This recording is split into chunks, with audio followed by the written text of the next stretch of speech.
الحمد لله رب العالمين صلى الله وسلم على محمد وآله وصحبه وسلم. May Allah subhanahu wa ta'ala increase all of us in beneficial knowledge and righteous action.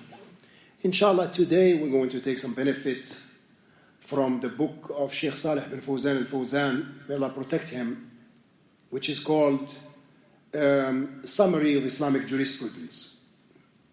And this book, I advise all of you to purchase this book, to have a copy of it. It comes in 2 volumes.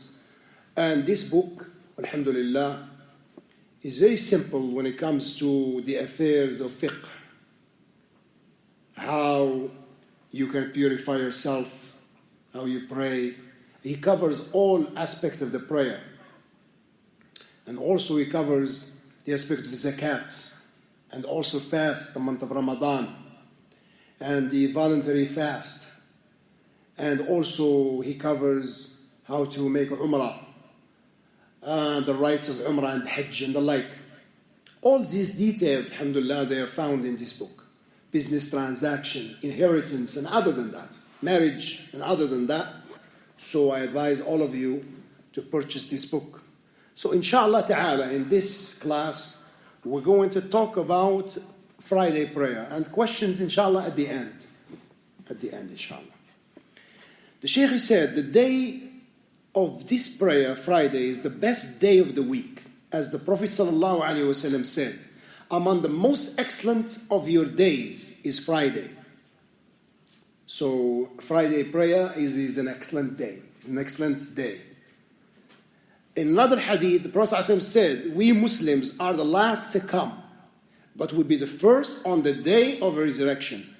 Though the former nations were given the scriptures before us, this Friday was their day of celebration, which was made compulsory for them, but they differed about it. So Allah gave us the guidance for it, Friday. And all the other people follow us in this respect. And Imam Muslim recorded that the Prophet ﷺ said, it was Friday from which Allah diverted those who were before us.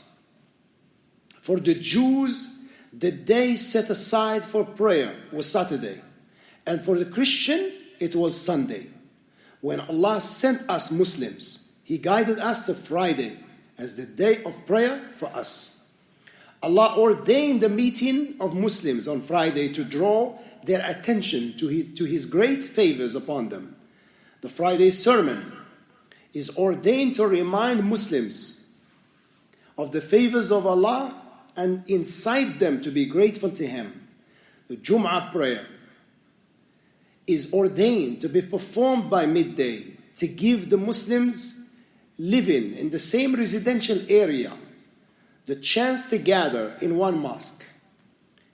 In addition, Allah ordered the believers to attend this meeting, listen to the sermon, and perform Jum'ah prayer as He says, O you have believed, when the adhan is called for the Friday, for the prayer on the day of Jum'ah, then proceed to the remembrance of Allah and leave trade, means business, leave trade. That is better for you if you only knew. Surah Al-Jumu'ah. Al-Imam Ibn al-Qayyim rahimahullah ta'ala, he said, it is of the guidance of the Prophet sallallahu alayhi wasallam to honor this day, means Friday, and to favor it with special acts of worship, which he does not perform on other days. Scholars as well as the followers of Shafi'i differ on which day is better, Friday or the day of Arafah. The Prophet ﷺ used to recite Surah As-Sajda, the prostration, and Surah Al-Insan, man, in the Fajr dawn prayer on Friday. Al-Imam al-Qayyim added, I heard Shaykh al-Islam Ibn Taymiyyah saying, the Prophet ﷺ used to recite these 2 surahs, As-Sajda and Al-Insan, in the Fajr prayer on Friday, as they deal with events that happened or will happen on Friday, such as the creation of Adam, the resurrection, and the gathering of servants to the account in the hereafter. Thus, reciting these 2 surahs every Friday reminds the Muslim nation of the aforementioned event, and consequently comes the prostration of recitation in the Surah Al-Sajdah. So the prostration of recitation is not intended in particular here. And the one performing prayer should not mistakenly recite a prostration containing verse from whatever surah in the Quran, believing that it is an act of the Sunnah for Friday. There are some special features to be observed on Friday or on the night preceding it. It is desirable to confer blessing upon the Prophet ﷺ frequently. Imam al-Bayhaqi records that the Prophet ﷺ said, confer blessing upon me frequently on Friday. Say sallallahu alayhi wa sallam, Allahumma salli ala Muhammad wa ali Muhammad kama sallaita ala Ibrahim wa ala ali Ibrahim innaka Hamidul Majid. So he said, confer blessing upon me frequently on Friday, and the night preceding it. The night preceding it. The Jum'ah, a Friday prayer, is one of the most distinguishing acts of worship of Friday, as it is of the most stressed obligations of Islam and the greatest assemblies of Muslims. The Prophet ﷺ said that he who leaves the Jum'ah prayer continuously 3 times on account of slackness, Allah seals over his heart. Subhanallah. So the one who leaves Salat al-Jumu'ah, he does not come for Salat al-Jumu'ah even though he doesn't have an excuse. But he does it out of laziness. Then Allah subhanahu wa ta'ala seals over his heart. Seals over his heart. Among the acts of worship to be, if Allah seals over someone's heart, that's one of the greatest punishments. Because of the sin. The sin has evil consequences on the person. So much so that Al-Fudayl ibn Iyad, Al-Imam Al-Fudayl ibn Iyad rahimahullah, he said, إِنِّي لَأَجِدُ شُؤْمَ الْمَعْصِيَةِ فِي خُلُقِ امْرَأَتِي وَدَابَّتِي. He said, I experienced the evil effect of sin in the behavior of my wife and in the behavior of my riding beast. Subhanallah. So everything goes wrong because of when you disobey Allah subhanahu wa ta'ala, you find difficulties. You find difficulties. Subhanallah. Everything goes wrong because of the sin. So when someone, it does not come for Friday Jum'ah and he doesn't have an excuse, he's not a traveler, he's not someone sick. So he is healthy and he is stationary. He's not moving around or traveling around, he's stationary and he does not go. Then the punishment for that, Allah subhanahu wa ta'ala will seal over his heart. May Allah subhanahu wa ta'ala protect all of us from that. Ameen ya Rabb. Among the acts of worship to be observed on Friday is bathing. Bathing to attend the Friday prayer. Basically ghusl, making ghusl. And there's a benefit here. If someone is married and he had relations with his wife and on Friday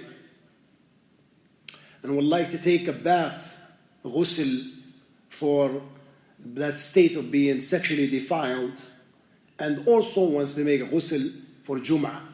So now, does he have to make 2 ghusl? Or he can make only 1 ghusl?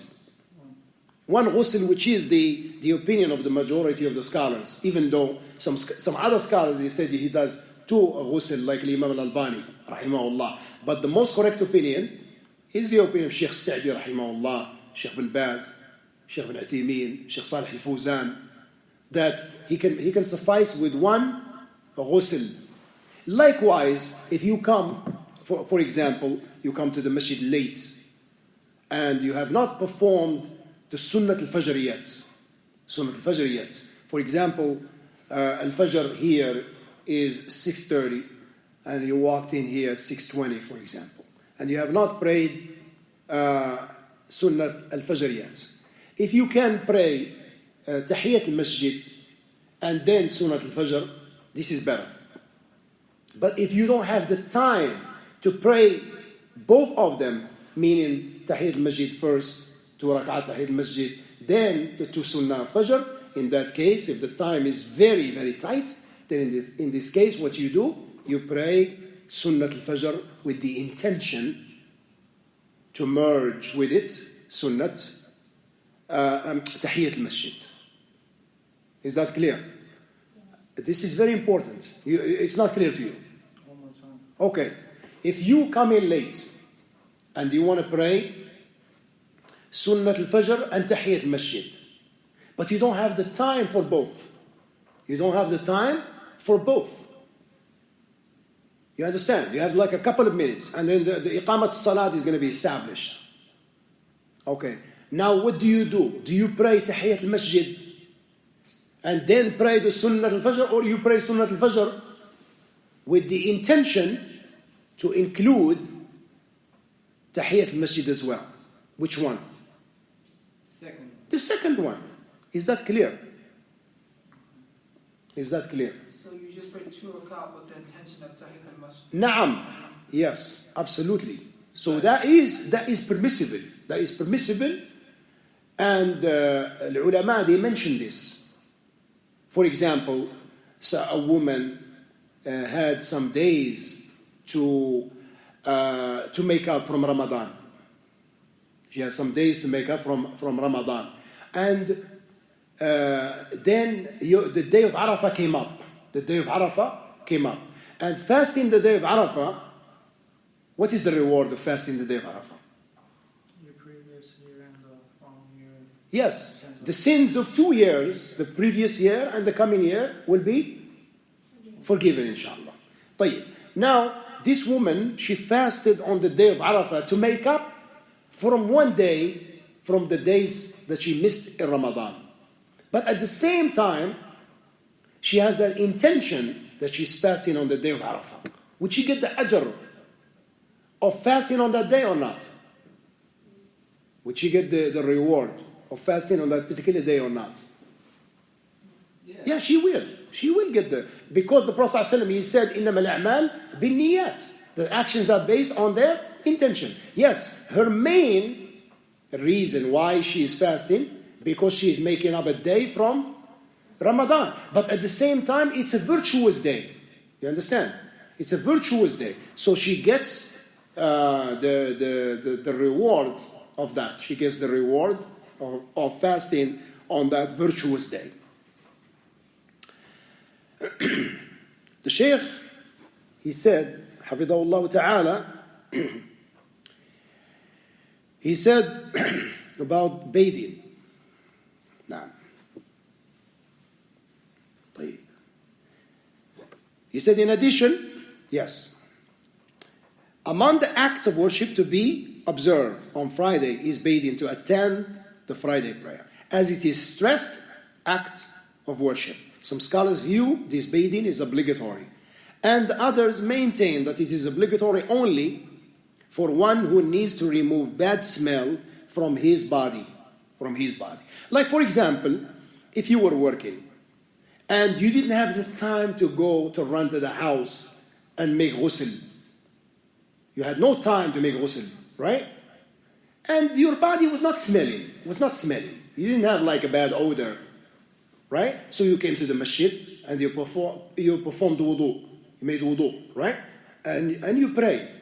Is your Friday prayer valid or not? Valid. It is valid. Now, so the only time that you have to is if you have a bad smell. If you have a bad smell, then you should do the best you can. If you cannot go back home and things like that, then at least you can put some, deodorant or something like that, or some perfume or something like that to remove the smell. Because when you come to the masjid, you're going to be praying next to the believers.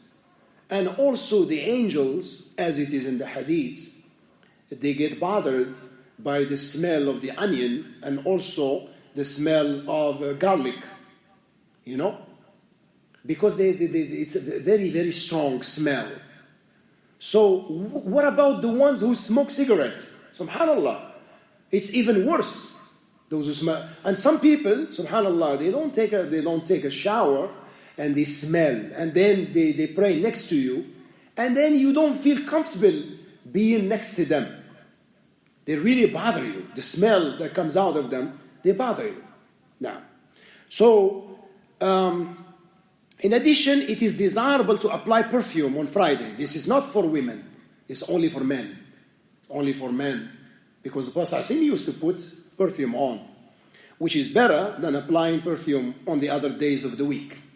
Moreover, it is desirable to go early to the masjid for the Jum'ah prayer and occupy oneself with performing supplicatory prayers, remembering Allah and reciting the Noble Quran until the Imam comes to deliver the sermon. So you busy yourself with reciting, like for example reciting Surah Al-Kahf, which is highly recommended to recite it. Make istighfar, make dua, and the like. Busy yourself with that. It is obligatory to listen to the sermon. And if one does not listen to it, occupying oneself with anything other than the sermon, then one commits an evil act. The Prophet ﷺ said, he who commits an evil act will have no reward for Friday. Speaking is prohibited during the sermon, as it is related in the Musnad, scribed tradition of Hadith of Imam Ahmad, that the Prophet ﷺ said, whoever asks his companion to keep quiet while the Imam is delivering the sermon will have no reward on Friday. Furthermore, among the acts of worship to be observed on Friday is reciting Surah Al-Kahf, the cave. It is authentically narrated that the Prophet ﷺ said, if anyone recites Surah Al-Kahf on Friday, a light will shine from under his feet up to the heaven, and it will shine for him on the day of resurrection. And the sins he committed between the 2 Fridays will be forgiven. Related by Al-Hakim and Al-Bayhaqi, there is an hour, a period of time on Friday, during which Allah definitely responds to supplications. In the 2 Sahih, it is recorded on the authority of Abu Hurairah, may Allah be pleased with him, that the Prophet ﷺ said, there is an hour, a period of time on Friday, and if a Muslim gets it while performing prayer and asks something from Allah, then Allah will definitely meet his demand. Allahu Akbar. Look. And he ﷺ pointed out the shortness of that time with his hand. Among the significant acts of worship on Friday is the sermon, which is intended to praise Allah and glorify Him, declare the testimony of His oneness and messenger's message, and to remind His servants of the affairs of the religion. There are so many special acts of worship to be observed on Friday or its preceding night, which Ibn al-Qayyim rahimahullah in his book entitled Zadul Ma'ad, Provision of the Hereafter, mentioned, making them 133. Subhanallah, 133. Nevertheless, many Muslims neglect this day, giving it no more attention than any other day. Some devote it for sleep and sloth, and others make it a day of diversion, play and heedlessness, away from remembering Allah. Consequently, the number of Muslims performing Fajr prayer on Friday in congregation in the mosque is noticeably decreasing. Wallahi, this is true. This is very true. How many people come to the masjid on Friday for Salat al-Fajr? Very few.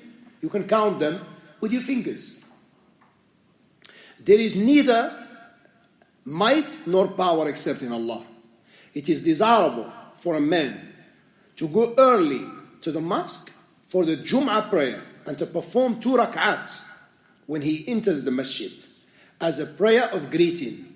He is permitted to perform more voluntary prayers if it is early for Jum'ah prayer, as the Salaf, the early Muslim scholars, used to go early to the mosque for Jum'ah, pray and perform voluntary prayers until the Imam comes to deliver the sermon.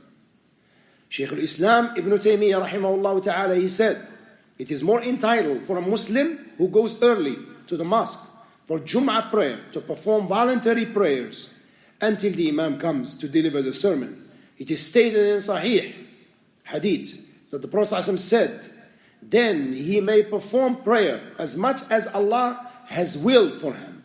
Moreover, the words of the Prophet ﷺ urge Muslims to perform voluntary prayers when they enter the mosque before the sermon on Friday without determining a specific time to do that. It is also narrated that the companions used to perform voluntary prayers as much as they could when they entered the masjid before the sermon on Friday. So now we take a benefit from this, that it is legislated for us when we come to the masjid to perform Tahiyyat al-Masjid first, and then after that we can pray as many, nawafil as we wish. And then if you want to recite, you have time, you can recite Surah Al-Kahf. You can make dua, you can make dhikr, and other than that. So the companion used to perform voluntary prayers as much as they could when they entered the masjid before the sermon on Friday. It could happen that one of them performed 10, 12, or 8 rak'ats, and sometimes more or less than that. That is why the majority of the scholars agree that there is no specific time or number for the voluntary prayers. So nobody can come and say, well, you have to pray 6 or you have to pray 8.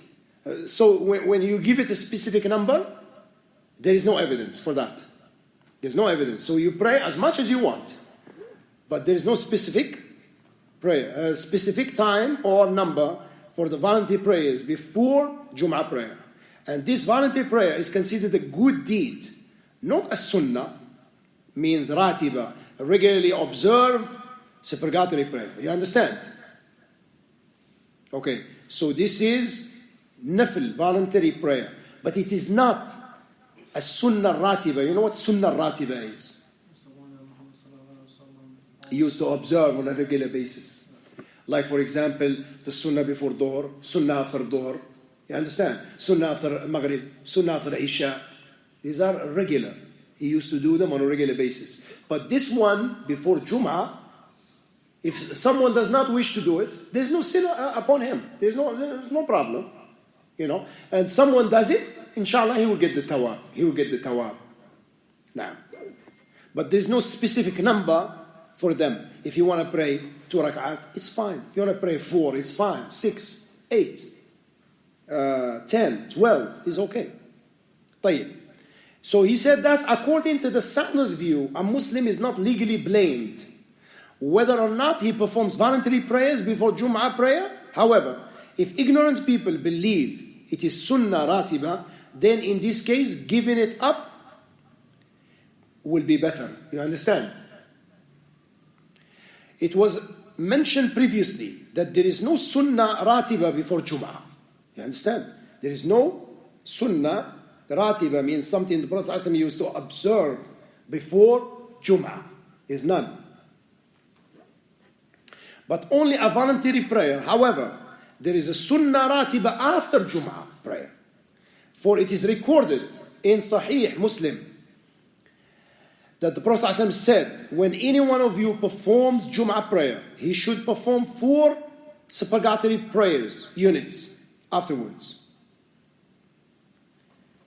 It is also recorded in the 2 Sahih that the Prophet ﷺ used to perform 2 supplicatory rak'ah after Jum'ah prayer to reconcile the 2 ahadith. It can be said that when the Prophet ﷺ performed this supplicatory prayer at home, he made it 2 rak'ats. And when he performed it in the mosque, he made it 4 rak'ats. You understand? So when he goes home, he prays 2. When he prays in the masjid, he prays 4. So we could do the same thing. So if you wanna pray in the masjid after the Jum'ah prayer is done, you pray 4 rak'ats. But if you go home, right? If you go home to have lunch, for example, then you pray 2 rak'at. When you reach the house, you pray 2 rak'at. So that's how the scholars have reconciled between these 2 ahadith. طيب. The Shaykh said it is also permissible for a Muslim to perform 6 supplicatory rak'at after Jum'ah prayer. According to Ibn Umar, may Allah be pleased with him, who narrated, when the Prophet ﷺ performed Jum'ah prayer, he used to proceed to perform 2 supplicatory rak'at, and then proceed to perform 4 rak'at. A Muslim who goes early to the mosque is more entitled to sit in the front rows. It is not right that a Muslim reserves a place in the mosque by putting a prayer rug. Some people do that. A prayer rug, or a stick, or a pair of shoes, and then comes later, because this behavior deprives those who come early from this place. You see? This is not right. This is not right. Like, for example, he comes in very early, right? And he puts like his shoes there, or he puts his rug there. That way nobody else sits there. Okay, then he goes and he does something. And then when someone comes, he sees the rugs there. He cannot, what is he going to do? He does not sit there. So you depriving a Muslim who's coming early to the masjid to sit in that area, in that spot. The Shaykh said some scholars maintain that it is permissible for whoever comes early to the mosque to perform prayer in such a reserved place and to remove anything put in it for reservation. So you can actually remove it. You remove that rug and pray in that place. Because those going early to the mosque are more entitled to perform prayer in the first row. Besides, such reservation is considered an act of unlawful seizure of a place. So you are basically seizing a place that doesn't belong to you. Does not belong to you. Now, Shaykh al-Islam ibn Taymiyyah rahimahullah ta'ala said, before going for Jum'ah prayer or any other prayer, many people send sheets, carpets, and the like to reserve a place in the mosque, which is forbidden according to unanimous agreement of Muslims. Rather, it is prohibited. Scholars have two different views, whether the prayer of such people is valid on such a sheet or not, as they unlawfully seize a place in the mosque by spreading such an object, depriving others from their right to sit in such a place when they come early. A Muslim is to go himself to the mosque, and hence, if he sends a sheet to reserve a place and comes later, he violates the Sharia in two ways. You understand? The first is his delay, though he is ordered to go early. And the second is his unlawful seizure of the place and depriving those going early from performing prayer therein and from completing the rows in succession, one after another. Moreover, such a person commits another mistake when he disturbs the people who came before him while surpassing their rows, passing over their necks to reach the reserved place. Look at the problem here. It is among the ruling on the Jum'ah that a Muslim should perform 2 short light rak'at units if he enters the mosque while the Imam is delivering the sermon. So he should make it light, not too long. The Prophet ﷺ said, if any one of you comes for Jum'ah prayer, when the Imam has already come out to deliver the sermon, even then he should perform 2 rak'at. This hadith is recorded by Al-Bukhari and Muslim. In the narration of Muslim, he added, and should make them short. However, if he sits before performing the 2 supererogatory prayers, he should stand and perform them.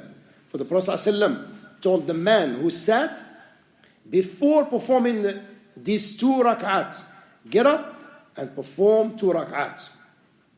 It is not permissible for a Muslim to speak while the Imam is delivering the sermon. As Allah exalted be, He says, so when the Quran is recited, then listen to it and pay attention that you may receive mercy. Surah Al-A'raf. Some mufassirin, scholars of tafsir al-Quran, of the Quran maintain that this verse was revealed concerning the Friday sermon. And this sermon is called Quran, as there are always Quranic verses recited in it. Concerning the other view is that this verse was revealed concerning prayer. It could be said that Jum'ah prayer, generally includes the sermon. Al-Imam Ahmad relates that the Prophet ﷺ said, if anyone even says to his companions sitting beside him, Sahin means shush, while the Imam is delivering the sermon, it will be considered uttering ill speech. Subhanallah.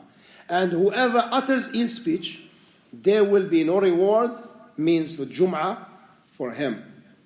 In another hadith, the Prophet ﷺ said, whoever talks while the Imam is delivering the khutbah is like a donkey that carries volumes of books.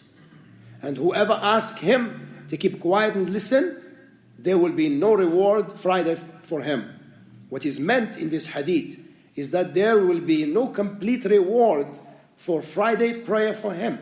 Besides, it is recorded in the two Sahih on the authority of Abu Hurairah radiyallahu anhu, that the Messenger of Allah, Prophet ﷺ said, if you ask your companion to keep quiet and listen while the Imam is delivering the sermon, then you have uttered an ill speech. This ill speech is considered a sin, even if the speech is the mere word, listen. And that is originally considered enjoining what is right. So other words uttered while the Imam is delivering the sermon are more entitled to be prohibited. While delivering the sermon, the Imam is permitted to talk to any one of the persons led in the prayer. And they are permitted to speak to him for any legal interest. It happened in many situations that the Prophet ﷺ talked and listened to an inquirer. Also, the Prophet ﷺ talked and listened to some companions for the sake of a legal interest or to teach them religious rulings. This kind of speaking is permissible, as it does not distract people's attention while listening to the sermon. While listening to the sermon, one is not permitted to give charity to a beggar, as he, the beggar, in this case, does an impermissible act to one should not help him to such an act, i.e. speaking while the sermon is delivered. When the preacher confers blessing upon the Prophet ﷺ, it is an act of the sunnah for a Muslim to confer blessing upon the Prophet ﷺ, but without raising his voice, in order not to distract the attention of others. So if the Imam mentioned the Prophet ﷺ, you say it to yourself. You don't say it out loud, because if you do, then you cause commotions in the masjid. But without raising his voice, in order not to distract the attention of others. When the preacher invokes Allah, it is an act of the sunnah for a Muslim to say, Ameen.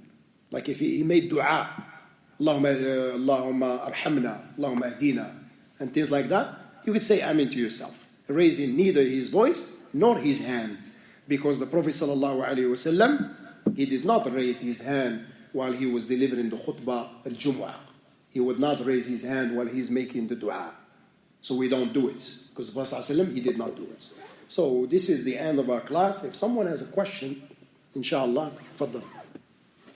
You were mentioning about No. you entered the mosque and you are running out of time. Right. So forward maybe you have two. When you have no time, you come and fix The obligatory prayer. Yes. After Do you you? do the 2 rakat sunnah, having the intention of the Tahiyyat al-Masjid? Tahiyyat al-Masjid, or Right. you do it separately? No, separately, because Tahiyyat al-Masjid, the time of Tahiyyat al-Masjid is gone, because now the obligatory prayer is in process. So what do? You join the Imam, right? Because the Prophet ﷺ, he said, there is no prayer while the obligatory prayer is in process. Yeah. Some people, they do the opposite. You see them the Imam just started the obligatory prayer, and you see them praying the sunnah. This is not correct. Just starting it. Right. If he was praying he's in the last rak'ah, that's okay. So he can end he could be brief and finish his salam out and then join the Imam, is fine. But some of them, the Imam is in the salat and he comes in and then he prays the sunnah. So when you do that, you are risking, the obligatory prayer. Because what if the Imam, finishes the first rak'ah?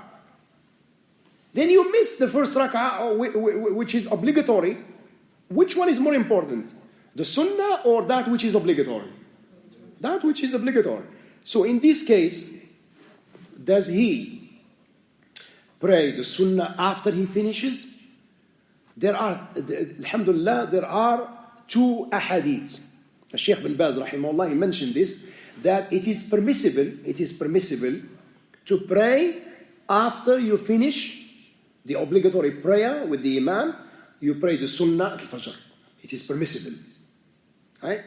And it is also permissible to wait until the sun rises and pray.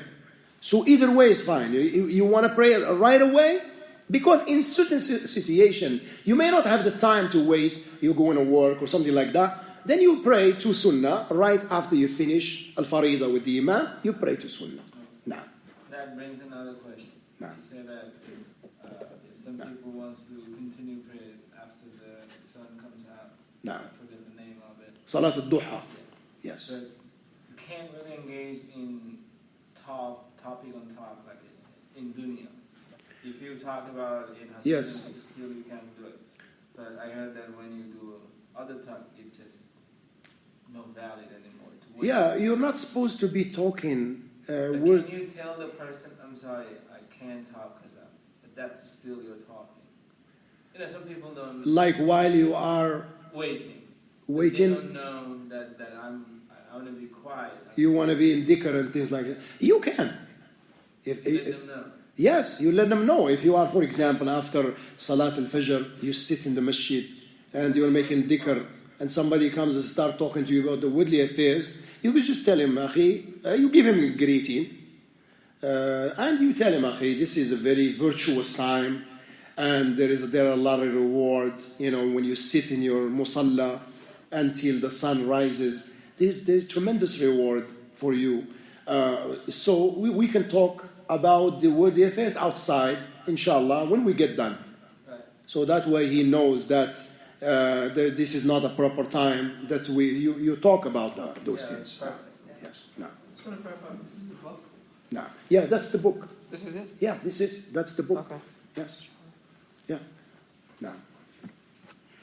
So, You're not listening anymore? if I'm running late, however, I find for Fajr, if I have time, I can make the 2 o'clock. Tahiyyat al-masjid Masjid, and then the sunnah. but not for the Sunnah. So, but I realize that I can combine the two, Yes. then I can pray Fajr. So what you do, you pray 2 rakat, which is the 2 rakat of Sunnat al-Fajr. And you intend to include Tahiyyat al-Masjid in that.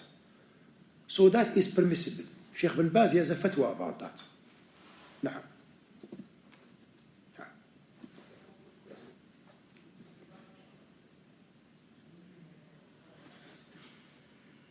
But in certain situation, you cannot do it. For example, if someone wants to do aqiqah and wants to do udhiyah, which is the sacrificial animal, Eid al-Adha. Okay, for example, somebody had a baby, and on the day of Eid al-Adha was the aqiqah of the baby. Right? The aqiqah of the baby was due. Right? Okay, can this person say, well, I don't have to go through the financial trouble and do udhiyah and aqiqah? So I can just do one to suffice for the other. Can he do that? He cannot do that. Why? Because there are two different ibadat, two different acts of worship. One of them is the sacrificial animal, and the other one is aqiqah. So they are not the same. You understand? So in this case, he can do aqiqah, and if he doesn't have the financial, if he doesn't have the money to do al-udhiyah, then he doesn't have to. Because al-udhiyah is not like something that the Sahaba, Abu Bakr and Umar, they used to skip it sometimes. Just to send a message to the people that it is not obligatory. You understand? It's not obligatory. But it is an emphasized sunnah. But if you don't have the mean, there's no sin upon you. There's no sin upon you. Nah. Anyone has a question? That's it. We ask Allah subhanahu wa ta'ala to grant us all beneficial knowledge and righteous action. Alhamdulillah Rabbil Alameen. Sallallahu wa sallam ala Muhammad wa alihi wa sahbihi wa sallam.